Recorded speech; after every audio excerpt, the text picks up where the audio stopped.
যিনি গণতন্ত্রের মাতা, যিনি আপসীর নেত্রী, তার উপস্থিতিতে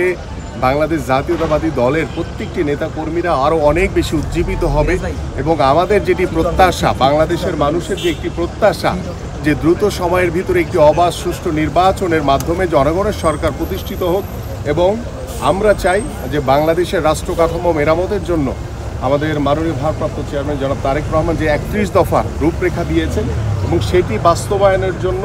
এবং বাংলাদেশে অবৈধ স্বৈরাচার সরকারের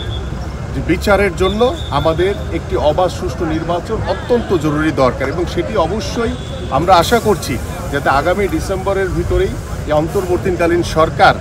এই নির্বাচন দিয়ে জনগণের সরকার প্রতিষ্ঠার মাধ্যমে বাংলাদেশে পরিপূর্ণ সংস্কার এবং বাংলাদেশে অবৈধ স্বৈরাচার শেখ হাসিনা সহ সকলের বিচার যাতে বাংলাদেশের মাটিতে পরিপূর্ণভাবে হয় সেটা আমরা সকলেই প্রত্যাশা করি। দেশনেত্রী বেগম খালেদা জিয়া চিকিৎসা শেষ করে দেশে ফিরছে, এটি বিএনপির সকল নেতাকর্মীরা এই ব্যাপারে খুবই আনন্দিত এবং সকলেই মনে করে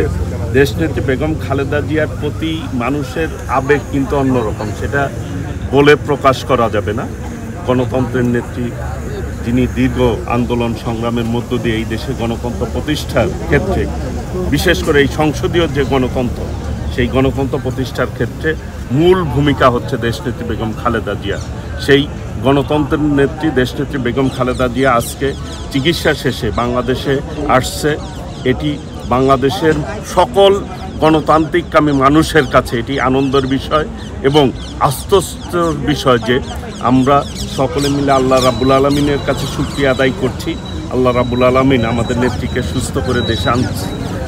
আসার তৌফিক দান করেছেন, এটি আমাদের জন্য অনেক বেশি আনন্দের।